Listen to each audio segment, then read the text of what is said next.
Good morning, everyone.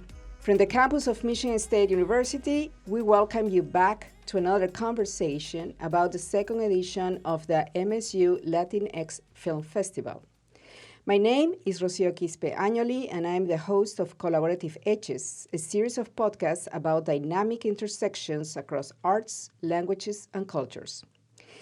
This midwinter Michigan morning, we have in the studio Alejandra Márquez Guajardo, Assistant Professor of Gender and Sexuality Studies in Latin America and the Caribbean, and filmmaker José Luis Benavides, artist, writer, educator, and director of Lulú en el Jardín, a documentary that addresses LGBTQ+ issues through the lens of a personal story.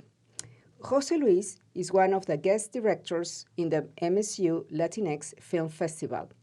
Welcome to our podcast series and to Michigan, Alejandra and José Luis. Bienvenidos. Gracias. Thank you, Rocío.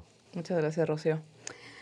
Before we start our conversation, Alejandra and José Luis, I would like to know about your experience in this film festival, since it's the first time for both of you here. How is it going, and what have you enjoyed the most so far? José Luis. Well, it's been a pleasure. I keep telling people that this is a real honor because it's the first time that the documentary has been received by a Latinx film festival and also a major university in the United States. So it's screened in many places before, but this is a first in these two regards. So it's an honor and a really nice community. Good to hear that. Alejandra? And same thing, I'm really excited to be here, to be able to witness such an important festival for Michigan. So far, I obviously really enjoyed last night's film, and I also really enjoyed the reception that had Latin American music, which I thought was a really nice touch. That was lovely, yes. Yeah, I really enjoyed that. So I'm really looking forward to the rest of the films and events. Yeah. José Luis, let's talk a little bit about the documentary that is being shown in this film festival, Lulú en el Jardín. It was shown last night at the Lancis Salus Center. It's been called an experimental documentary project that explores a personal narrative very close to you. Could you tell us the story behind this film? Yes, so the story is about my mother and her life in the 70s, soon after having immigrated from Mexico City, the family, to Chicago in the United States. And around that time, she's still a teenager, she starts to come out as a lesbian. And so the family's a working class, immigrant, very Catholic, conservative family, and so they institutionalize her, thinking that that was their only option to cure her, essentially, of this identity crisis as they saw it. So she's suffering from depression and all these kind of body image issues at the time, and so the documentary takes all of her interviews that I conducted with her to tell this story, but in a way that isn't perhaps as traditional as you might see in a documentary. I use a lot of different archives from different various sources that are not quite traditional or expected, and try to queer the archival history and relationship to text and to psychiatry and to institutionalization and to memory in as many ways as I can throughout the documentary. And that expanded out into also being material objects that were for exhibition purposes. So the documentary in its making is also queer, that it starts in pieces and fragments and reflects the ways that memory are not quite so coherent and solid and linear. As an introduction, yeah. Yes, and you mentioned archive. Is it an archive that you built, or are you also using items from public archives? Yes, both. Okay. So the archives that I would create are things that are around more popular culture and ephemera of the time period, like music and creating an engagement through sound and poetry that I wrote for the documentary.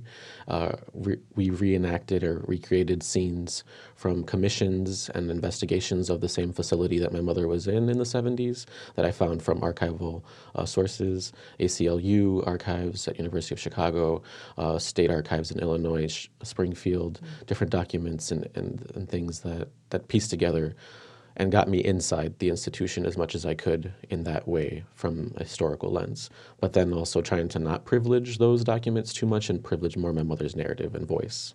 Okay. Jose Luis, we would like to know more about the techniques that you have brought together in the making of this documentary. Techniques that combine, and we have already started talking about that, ethnography, archival work, artistic genres such as music, poetry, sculpture, and photography.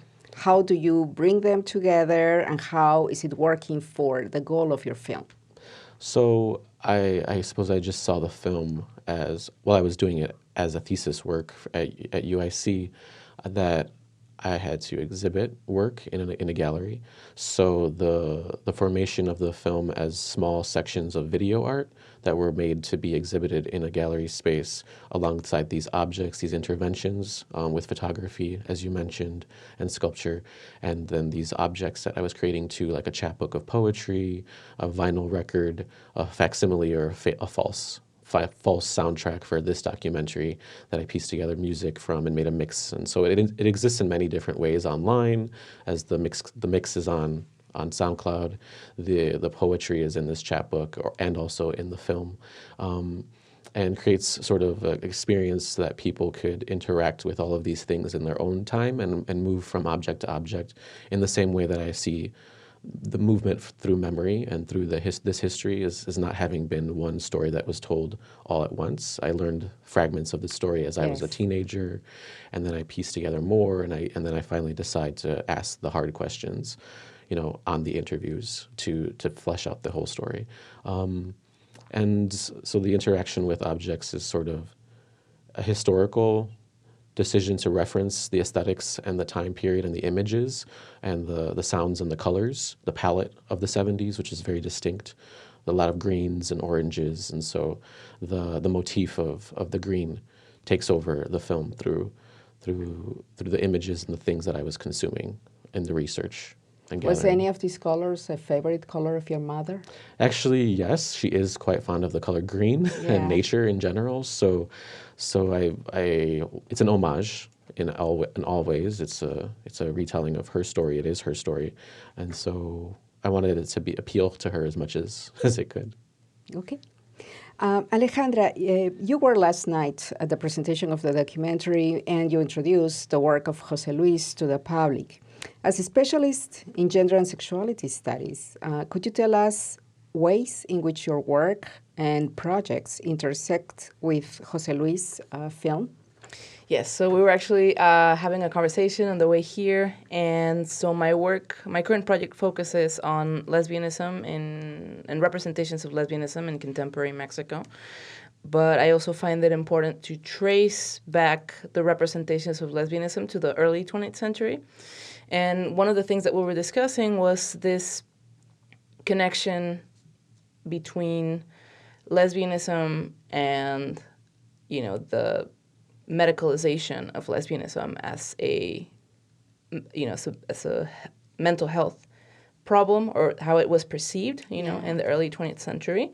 So I see that connection. I also find it very interesting, sort of that transnational trajectory of his mother in the documentary, and how not only does she have to deal with all the stigma that comes from being from a Mexican background, but also the prejudice that she has to deal with as a Latina immigrant in the United States. So I'm also very interested in those issues of race, migration, and how that intersects with homosexuality or lesbianism. Yeah. There is another film that is going to be shown, I think, tomorrow or Saturday, that is Retablo. It's also the main theme. Well, there are several themes, but one of them, or the big revelation, is that one of the main characters, he's homosexual. And then what is interesting for me as a Peruvian, because it's a story that takes place in a rural community in the Andes, is the way the community, the indigenous community, responds to that.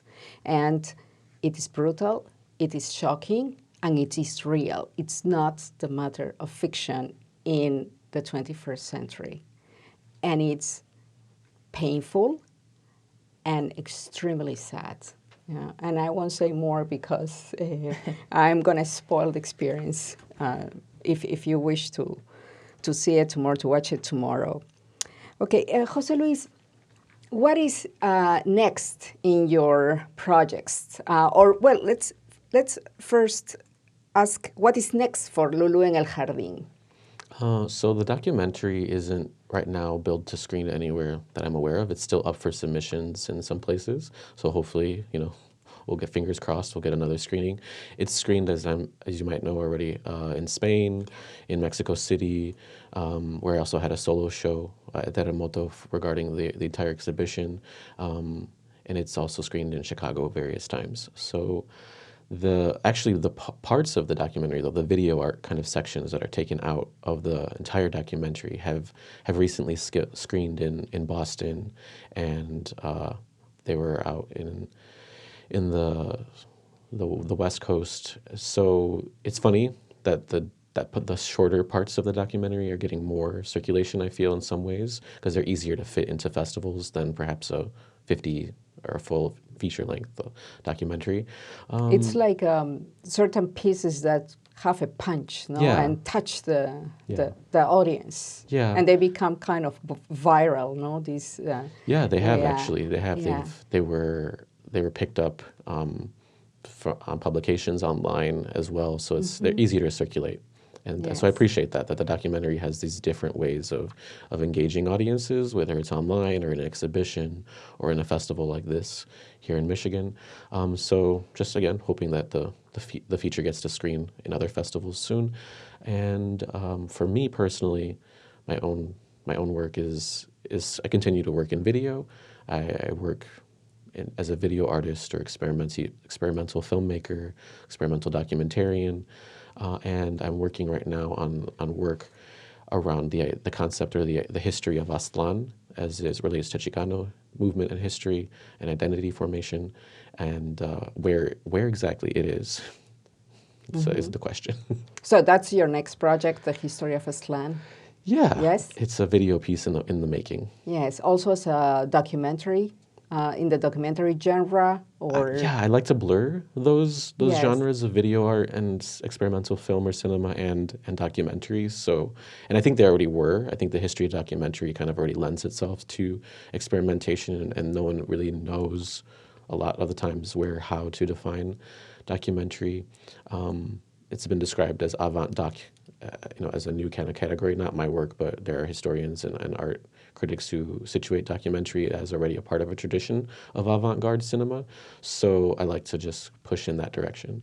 And I'm actually working on a part 2 of the documentary about my mother, where it would tell the story of the 1980s in Chicago, and what it was to be out after having left the institution and experiencing freedom, sexual liberation in the 80s, and the intersections of her experience with Latina gangs in Chicago, and also the nightlife, the music and culture of the 80s, which are a different palette, completely Yes. different aesthetic than the 70s, right?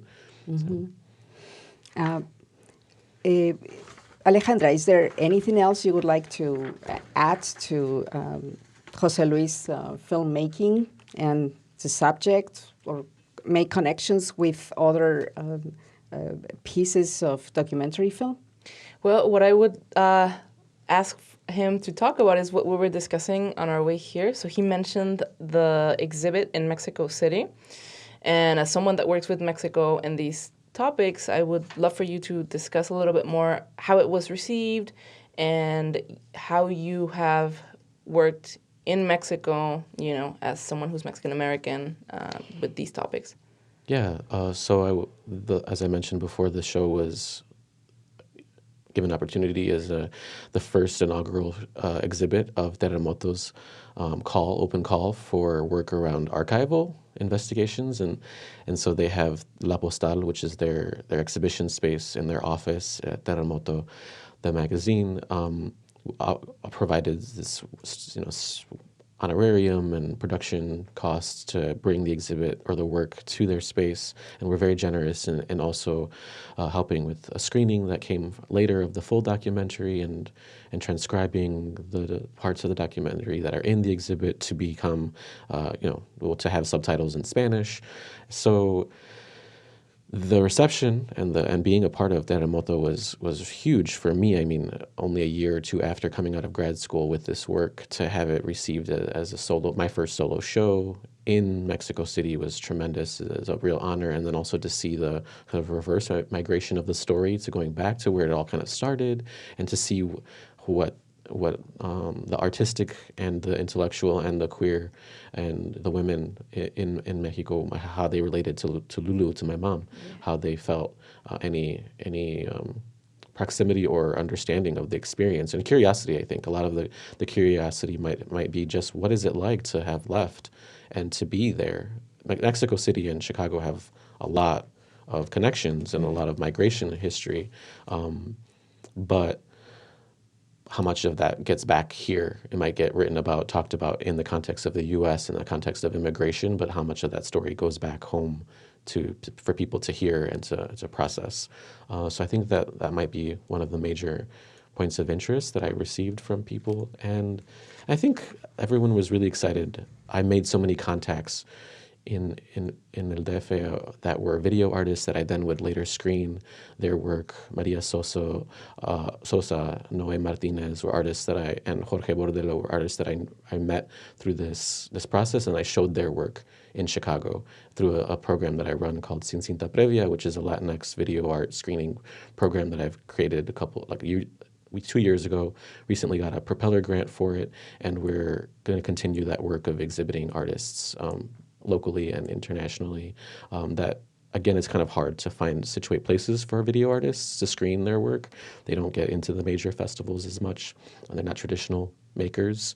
So the relationship has been really reciprocal and back and forth. And I've gone back and forth to Mexico through other friends that I've met who run Tlaxcala Tres, Ali and Clara, that have invited me to give workshops and seminars on racism in the United States and how Latinos and Latinx people are received in the United States. So it's just a constant flow, as already the immigration and our patterns and histories have exhibited this back and forth.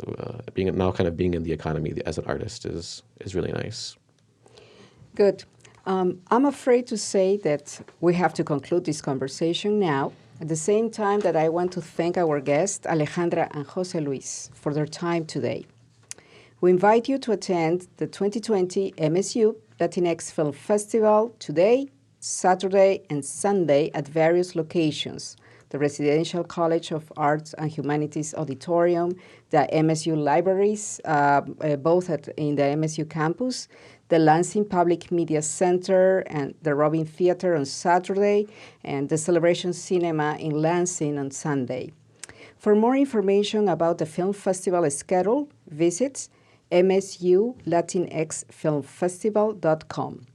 For more information about Lulú en el Jardín and the work of José Luis Benavides, visit the Latinx Film Festival page and look for the schedule on Thursday, February 13th. I don't know, José Luis, if there is another source you would like to cite for people to find your work. The same, joseluisbenavides.com, so they can see anything that I'm doing there. Good. And we hope that you enjoy the next days of the Latinx Film Festival. And José Luis, we hope to see you here in not only in Michigan, but in East Lansing and Michigan State soon again. Thank you. Thank you, Rocio. Last but not least, the ideas and opinions expressed on this podcast do not reflect those of the College of Arts and Letters, any of our sponsors, or any official entities of Michigan State University. I also thank our technical producer, Daniel Trego, and today, Dante. Tune in for our next podcast.